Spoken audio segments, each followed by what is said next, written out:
Welcome to the Big Unlock Podcast, your leading source for insights and best practices on the digital transformation of healthcare. Join host Paddy Padmanabhan, CEO of Damo Consulting and best-selling author of Healthcare Digital Transformation, How Consumerism, Technology, and Pandemic Are Accelerating the Future, in conversation with healthcare and technology leaders. This podcast is brought to you with the support of our partners, Innovacer and Palbox.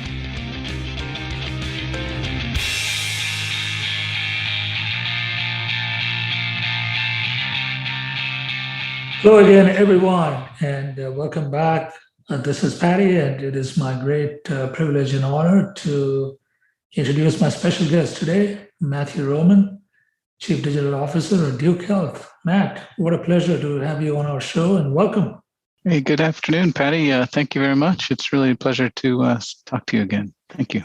You're most welcome. So why don't we get started with maybe a little bit of an overview of Duke Health, the populations that you serve, and your role in the organization. Yeah, thank you. I have the pleasure of serving as the Chief Digital Strategy Officer for Duke University Health System. It is a medium-sized but very high-quality academic medical center. We're pretty proud of the quality of care we offer here. We have 3 hospitals in our system. We're located in the center of North Carolina. So we have a flagship academic hospital and 2 community hospitals, and then a large series of clinics, both primary care and a large specialty faculty practice as well. I report into the Chief Information Officer, and we support the academic mission through the schools of medicine and nursing, as well as the health system functions. So the mission includes the education side of it, the research side of it, and also the healthcare delivery organization, which is kind of typical for any AMC, I guess. That's right. Yeah, that's right. Okay, so in your role as Chief Digital Strategy Officer, maybe you could give us a little bit of an overview of the digital programs that are currently in flight at Duke Health. Maybe touch upon one or 2 things, the telehealth, for instance, which has been a big growth area for most organizations. So maybe you could give us an overview, Matt. Sure. Our digital strategy office was formed about 3.5 years ago. It's the vision of our chief information officer, who's a physician himself. And so we are responsible for consumer-friendly, patient-facing technologies to help with our patients' attempts to engage with us as a health system. We're taking an approach where we're in the deep in the throes of implementing a number of what I would call foundational technology platforms, on which over the next couple of years we'll build hopefully more and more effective and broader reaching use cases.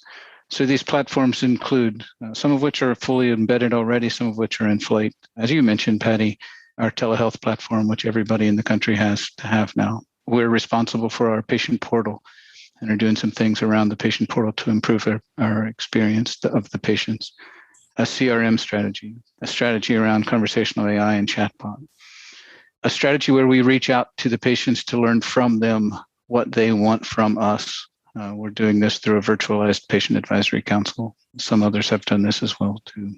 And remote patient monitoring, both in support of the telehealth platform, the visits of today that are conducted virtually, but also in support of continuing care, even if that care is delivered in person. We're able to then, through these remote patient monitoring strategies, capture data points in much greater frequency to support clinical decision-making and predictive modeling and such. Yeah, those are clearly the top foundational platforms for a lot of health systems. And we'll unpack all of that. Let's start with telehealth. What have been the volumes? I know everyone had a spike during the pandemic, but that's also dropping off a little bit and maybe reaching some level of equilibrium. And obviously the questions around how patients are responding to it, and of course how caregivers are responding to it as well, from the point of view of training, workflows and so on. Talk to us a little bit about what that experience has been like, and feel free to talk about any platforms that you've used to execute on it, and your whole strategy. Are you using one? Are you using multiple platforms for different things? How do they all fit with your other tools that you talked about, especially the EHR platform, but also other tools that are involved in delivering the seamless experience for patients. Yeah, sure. So we had an experience like most others. We had a pretty small telehealth footprint. We had some early adopters pre-pandemic. Some really impressive work, though, pre-pandemic.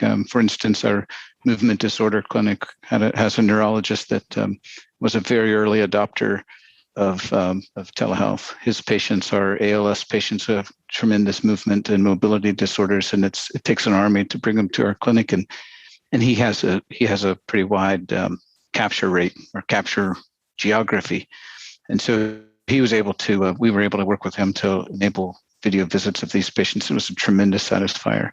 Very white glove, very high touch at the time on our side. Of course, we had the same hockey stick increase in volume as everybody else did in March of last year. We went from, no kidding now, we went from 100 visits a month to 2,000 visits a day, much like everybody else. We, like I've seen from colleagues around the country in the last couple of months, have seen these numbers tail. The truth is our highest month volume since the start of the pandemic was March of 2021. And then since March, we've started to tail off just a little bit. We continue to have pretty high volume in some specialties. Our behavioral health and psychiatry clinics have remained very high adopters of, high utilizers of. Our primary care clinics are continuing to be strong here. Certainly some of the specialty and surgery clinics as well. We have a primary platform that's embedded in our electronic health record, and we have a backup platform too. So we are able to capture if, in fact, a patient doesn't have an app on their device or has some connectivity issues, then we can rescue or salvage that by sending a rescue link. And so we have two active platforms that we're working with currently. You also mentioned chatbots. So have you been using them more in the context of clinical chats or more in an administrative context, let's say for enabling access and providing patients with information and self-service tools, or are you doing both? Yeah, it's a great question. We're in the very relatively early stages of implementing our chatbot, and we're cutting our teeth on administrative functions. We will tread lightly in offering clinical advice through artificial intelligence, just more from a risk tolerance and quality assurance perspective than anything else, I think. But we're starting from an administrative place.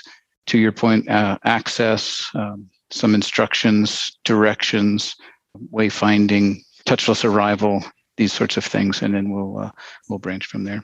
Is the approach to maybe start small, establish adoption levels, and make sure that the chats work effectively and people feel comfortable with it before you start going to more complex and maybe more high stakes, high risk kind of functions? Is that the approach?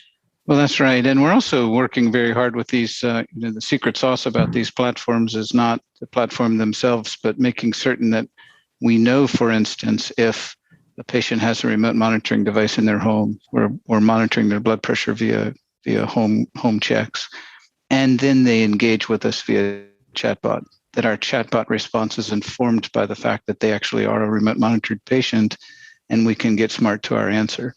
And we would answer that patient differently via artificial intelligence, knowing that they had an RPM device, than if we knew that that patient didn't. And so it's this connection between these platforms that's really so intriguing to me. Yeah, let's talk about CRM. You mentioned that, and you and I have spoken before on this. Where are you in your CRM journey? It seems to be, when I look across the landscape, people are in different stages of deploying enterprise class CRM platform and really using that to transform their patient experiences. Could you talk a little bit about where you are in the journey and what are some of your focus areas with the CRM platform? We've implemented an enterprise level CRM in our Duke Health marketing shop. So that was our first stretch into the CRM, and it was a number of years ago. And since then, we have an outfit here called the Duke Clinical Research Organization. It's a large CRO. So they have an installation of the same CRM tool that helps them manage trials. They manage multi-center trials, not just site-based research. And they do a bunch of work in the CRM, in that DCRI unit too. And now we're in the 11th hour of our implementation of the CRM tool in our Access Services Center. And so we have an Access Services Center that has multiple hubs that basically serves all of our primary and specialty care providers. They take 2 to almost 3 million calls a year and schedule 1 to 2 million appointments a year out of that Access Service Center. And so you do that math real quickly, it's almost 2 calls per appointment. And so what we're hoping to do is be able to get a little bit smarter in our engagement, knowing who the patients are, knowing who's calling, and knowing the call history, which right now we don't have much insight into, which we'll be able to with the CRM. And I can envision very, very easily patient acquisition efforts from the marketing shop with the CRM tool, and helping to create journeys from when we acquire a patient very first to when we actually schedule that patient for desired or needed or requested services, to then linking them to the portal and other things that we have downstream so that we can consistently engage with our patients, know about them, know about every encounter we've had with them clinically and administratively, to reduce friction and lower the barrier for entry. Have you started seeing results from this implementation, especially in the contact center operations? Yeah, the honest truth is our contact center will go live in August. So we're deep in the implementation phase. Let's talk in a year, and I'll hopefully have great stories for you. Well, all the best too with that, Kula. I know how those things go. So I just want to touch on the last foundational platform that you mentioned, which is remote monitoring. And again, you mentioned that in the context of chronic disease, and that's where most of the deployments have been from an RPM standpoint. How has it worked so far, especially the aspects where you bring back the data from the devices and the sensors and so on, and you're trying to combine that with patient longitudinal records in the EHR, trying to make sense of it and trying to move the needle from the point of view of managing their chronic conditions. How has that worked so far? Any learnings that you'd like to share with us? Yeah, we're taking an approach that RPM has 2 really big buckets. This is almost oversimplified. The first bucket is to replicate what has happened for generations. When we walk into our provider's office, we get weight and core temperature and height and blood pressure and heart rate and all these sorts of things. So we can replicate that when the visit occurs via video by remote capture, just to continue to be able to capture the same sort of quality data that we have for generations. Perhaps more importantly, though, is when our providers are being asked to make clinical decisions based on a single data point or a very precious few data points over a long longitudinal time point, then I feel like we're underinformed in these decisions. So the way we're structuring it is we send patients home with whatever the appropriate biometric kit might be it blood pressure, glucose monitoring, or pulse oximeter, et cetera. Bring these data in to a repository or a lake short of our electronic health record, where we can analyze the data. We can apply rules to trigger alerts. These will be alerts to the provider team, to the care team, if there's either a series of or a sequence of progressively out of range numbers, or an alert or a value that's particularly high or low that's somewhat dangerous that we want to intervene with, and send alerts to patients. And these might be an alert to patient because we haven't received a value in a few days, or because the values are trending well and we want to send them a nudge that says, congratulations, good job. The work you're doing is being effective and your blood pressure is becoming under control. You've lost 5 pounds, whatever. Or the reverse. If the trends are actually going in the wrong direction, we want to send an encouraging message to help them to get back on course, to help them and the provider titrate medicines, to help them and the provider change some course in one way or another. And then, of course, the long game is once we capture enough of these data points across a broad enough segment of our population that's representative enough, then we'll be able to get smart about what normal recovery looks like after a procedure, about what normal or well looks like, about when a variant in the data is actually meaningful, or when it's a predictable variant that's innocuous. And so we're blessed to have really, really tremendous data science people around here to be able to look at these big data sets and find the pearls in them. So we'll be able to work to set up predictive models to understand when data are indicating that action should really be taken. This also has, I think, a workflow utility, because we can then even tell patients in advance when we're comfortable with this modeling.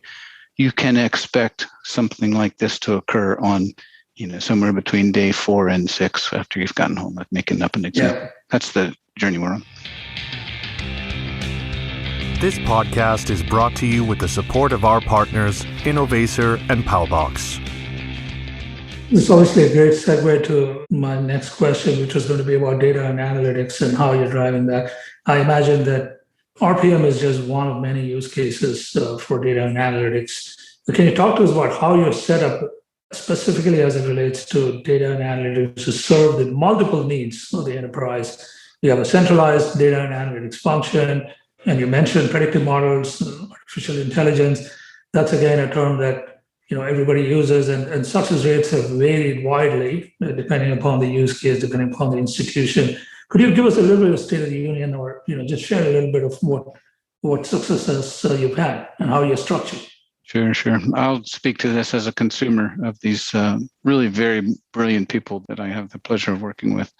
One of my peers is a chief analytics officer, and so he and his team are responsible for all the structure. I did mention the lake that's in place that, I oversimplify it, and they would do a much better job of describing what we're doing there. But that lake, of course, is built in such a way for us to be able to pile in multiple data streams. So in the very near term future, we'll have an ability to inform our clinical decisions on things beyond just the very rich electronic health record data. There are tons of things in the electronic health record, but it's incomplete, of course. So in this lake or repository, we'll have RPM data, we'll have social determinant data. As data become more and more available on other social things, expense, spend, these sorts of things, we'll be able to put these data sets in there too. You would know as well or better than me that zip code is as powerful a predictor as medication list of certain outcomes clinically. And so we'll have these social drivers in there. I think we'll be able to put in geofencing and geolocation data as part of our remote monitoring journey. All of this, of course, with consent of patients. And if we do with these data as we should, then the patients become a great beneficiary of the work we're doing here. Yeah, I'd love to go into that maybe in another podcast conversation. There's so much there to unpack and so much there to discuss emerging data sources and what's a better predictor versus something else and so on.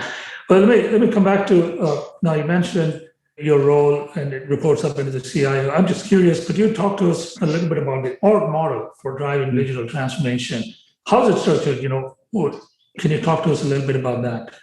Yeah, sure. As I mentioned, I report into the CIO. I am not a deep technician. I'm not an engineer. I come at this from a clinical angle. I'm a clinician first and a strategist and a digital health person second. I have a team that's relatively small. We're responsible for our portal, as I mentioned. We have people with broad backgrounds. We have a nurse on our team. We have a physician who serves as our medical director. We have people trained specifically in clinical informatics. We have a couple of other physical therapists. So a broad and diverse team. We work very carefully and closely with operational colleagues in the health system, clinical and operational leads, to understand the opportunities that our clinicians are experiencing, to find what I would like to call clever use of technology to ease their workflow, to ease the ability for them to engage with the patients, to empower the patients with information and with tools to supplement their care in between clinical encounters.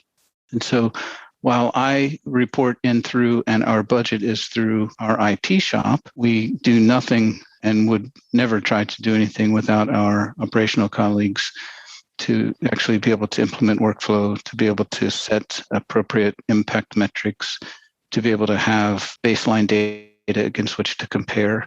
I call them impact metrics because it's not just about numbers of adoption of this tool or that. It's about, what difference did we make what does it matter that we have 1 million people on our portal account if in fact, there's no impact of having 1 million people there except 2 commas in the number.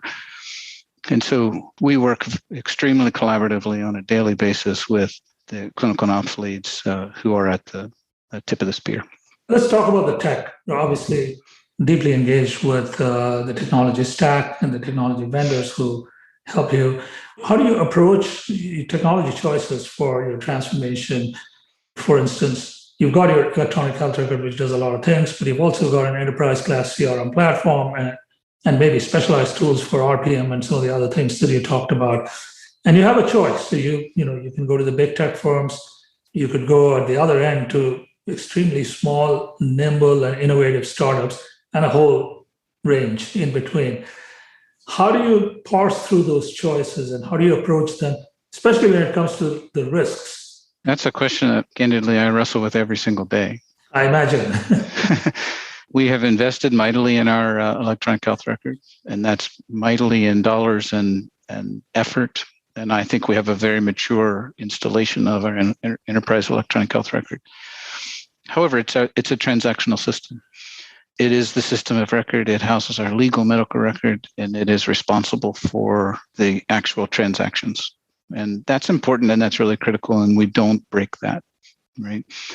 We also work extremely hard because our clinicians of all stripes are very, very busy. And so we have a concept that I was taught by our prior CTO, who calls it's a classic term, single pane of glass.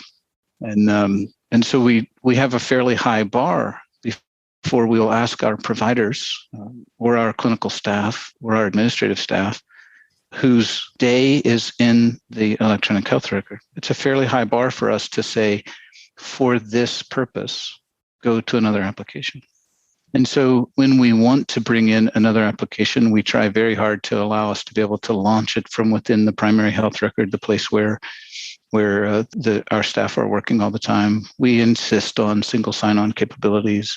We insist on being able to preserve contextual awareness. If I'm working with this patient in the health record and I launch application B, I should be able to find the same patient in application B without any effort to reduce errors and such.